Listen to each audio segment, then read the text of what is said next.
በራያ ግንባር የህወሓት ጦር ተደመሰሰ። የምርጫው ውጤትና የኢትዮጵያ ስጋት። አሜሪካና ኢራን በይፋ ተስማሙ። ሰበር መረጃ። በራያ ግንባር የሰማይና የምድር ውጊያ ተጀመረ። በከባድ መሳሪያ የታገዘው የህወሓት ኃይል ራሱ በፈጠረው የጦርነት ወጥመድ ውስጥ ገብቶ እየተፈረካከሰ ይገኛል። በአንድ በኩል የሰላም ኃይሉ፣ በሌላ በኩል የአፋር የጸጥታ ኃይሎች ያደረጉት የተቀናጀ የመልሶ ማጥቃት ጦርነቱን ወደ ወሳኝ ምዕራፍ አሸጋግሮታል።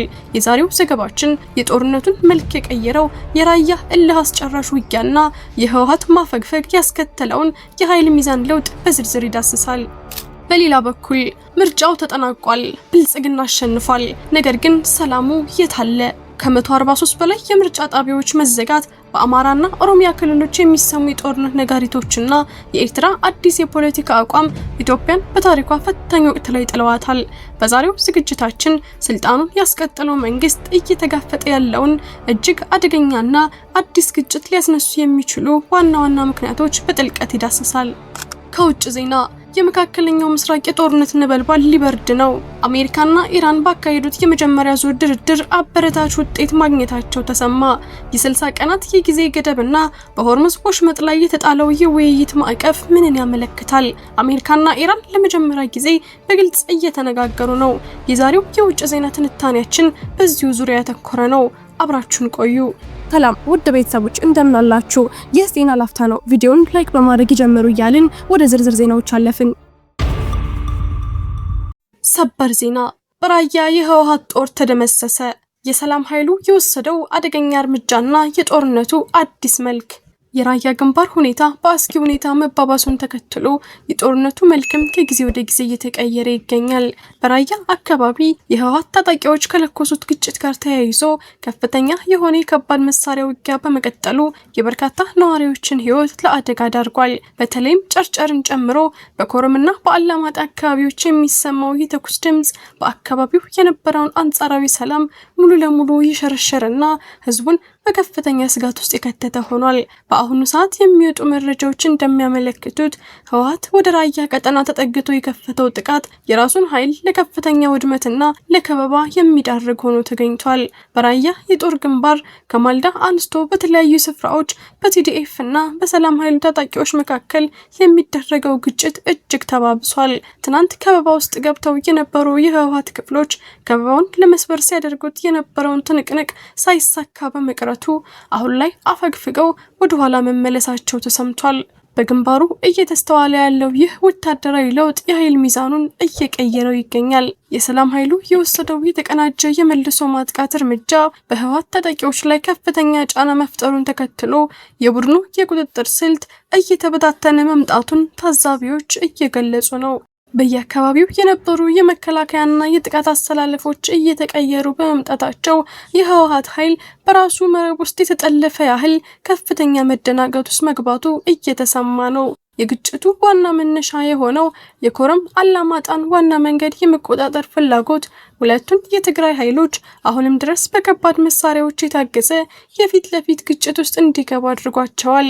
ከዚህም ባለፈ የህወሓት ታጣቂዎች በአፋር ክልል ተጠልለው የነበሩ የሰላም ኃይል ታጣቂዎችን ለመውጋት ወደ ክልሉ ዘልቀው በመግባታቸው የአፋር የጸጥታ ኃይሎችም በጉዳዩ ውስጥ እንዲገቡ አስገድዷቸዋል። ይህ የሶስትዮሽ መስል ውጊያ በሰፊው የራያ አካባቢዎችና በአፋር ድንበር ላይ አሁንም በከፍተኛ ሁኔታ እየተካሄደ ነው። ነዋሪዎቹ እንደሚናገሩት ከሆነ በጨርጨር አፍላና መሆኒ አካባቢዎች የሚሰማው የመድፍና የከባድ መሳሪያ ድምጽ የጦርነቱ ጥልቀት ምን ያህል እንደሆነ አመላካች ነው። በትላንትናው ዕለት በዛታ ወረዳ ለሰዓታት የተካሄደው ውጊያ የሁለቱን ኃይሎች ግብግብ በግልጽ ያሳየ ሲሆን በድንበር አካባቢ ያለው ማህበረሰብም በአስከፊ የሰብአዊ ቀውስ ውስጥ መውደቁ ተዘግቧል። የህወሓት የቅርብ ጊዜ እንቅስቃሴዎች ስትራቴጂያዊ ሽንፈትን እየተጎነጨ እንደሆነ እየተነገረ ባለበት በዚህ ወቅት በግንባሩ ያለው የጦርነት ነበልባል ወደፊት ምን መልክ ይኖረው ይሆን የሚለው የብዙዎቹ ጥያቄ ሆኗል። እርሶም በዚህ መረጃ ላይ ያሉትን ማንኛውም ሀሳብና አስተያየት በኮሜንት ሴክሽን ላይ እንዲያጋሩን እየጋበዝን አሁን በቀጥታ ወደ ቀጣዩ ዜና እንለፍ። አነጋጋሪው የምርጫ ውጤትና የተደቀነው አዲሱ የጦርነት ስጋት።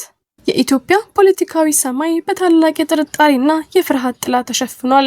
ጠቅላይ ሚኒስትር አብይ አህመድና ብልጽግና ፓርቲ በቅርቡ በተካሄደው ምርጫ ከፍተኛውን የፓርላማ መቀመጫ በማሸነፍ ስልጣናቸውን ለቀጣዮቹ 5 ዓመታት ለማስቀጠል መንገድ ቢጠርግላቸውም ይህ ድል በብዙዎች ዘንድ እንደ አዲስ የውድመት መጀመሪያ ተቆጥሯል።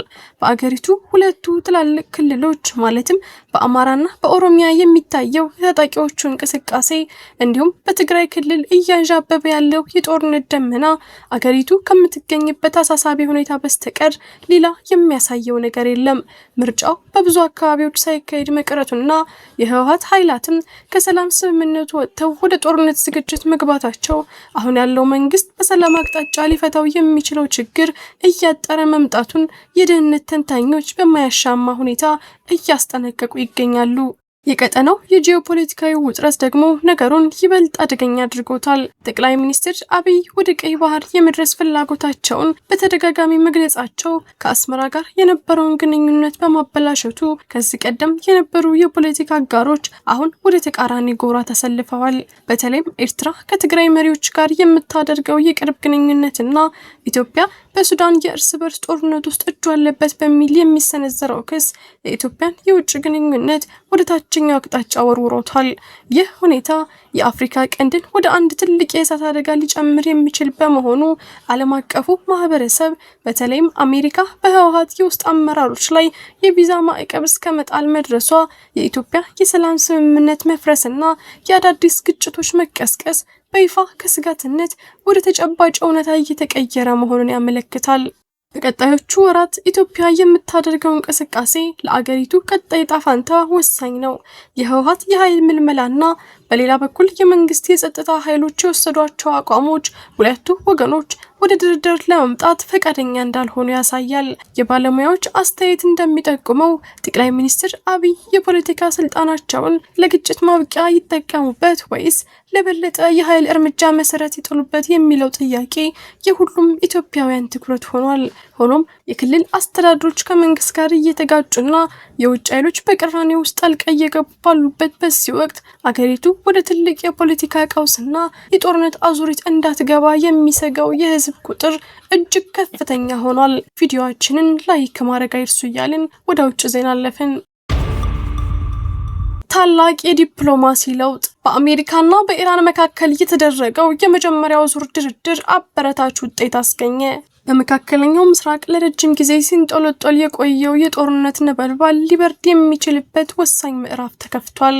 አሜሪካና ኢራን በስዊዘርላንድ ባካሄዱት የመጀመሪያ ዙር ድርድር ዓለምን ያስደነቀ አበረታች ውጤት አስመዝግበዋል። የሁለቱ ሀገራት ፍጥጫ ወደ ቀጠናዊ ጦርነት ሊቀየር ይችላል የሚል ከፍተኛ ስጋት በነበረበት በዚህ ወቅት ኳታርና ፓኪስታን ባደረጉት አሸማጋይነት የተጀመረው ይህ ድርድር በሁለቱ ጠላቶች መካከል ያለውን ውጥረት በእጅጉ የሚያረግብ እርምጃ መሆኑ እየተነገረ ነው። በተለይም ከፍተኛ ደረጃ ላይ የሚገኝ ኮሚቴ በ60 ቀናት ውስጥ የመጨረሻ ስምምነት ላይ ለመድረስ የሚያስችል ፍኖተ ካርታ ላይ መግባባታቸው ለረጅም ጊዜ የዘለቀውን የዲፕሎማሲ ቅዝቃዜ በሰላም ለመተካት ትልቅ በር ከፍቷል። ከስምምነቱ ባሻገር የድርድሩ ግብ በቀጠናው መረጋጋትን ማስፈን ነው። በተለይም ከኢራን የወጡ የነበሩ አወዛጋቢ መልእክቶችን በማጥራት በሊባኖስ የተኩስ አቁም ስምምነትን ተግባራዊ ማድረግና የሆርሙዝ ወሽመጥን ከስጋት ነፃ ማድረግ የሁለቱ ወገኖች ዋና የትኩረት ነጥብ ሆነዋል። ይህ የዲፕሎማሲ ሽግግር የጦርነት ውጥረቱን ወደ ሰላማዊ መንገድ እየቀየረው ነው። በያዝነው ሳምንት በሚቀጥለው የቴክኒክ ውይይት ምን አይነት አዳዲስ ውጤቶች ይኖሩ ይሆን የሚለው በዓለም አቀፉ ማህበረሰብ በጉጉት እየተጠበቀ ነው። ውድ የዜና ላፍታ ቤተሰቦች የሰዓቱ መረጃዎቻችን ያዳመጣችሁትን ይመስል ነበር። ስለተከታተላችሁን እያመሰገንን ቻናላችንን ሰብስክራይብ በማድረግ ቤተሰብ እንድትሆኑ እየጋበዝን በዚሁ ተሰናበትን። ጤና ይስጥልን።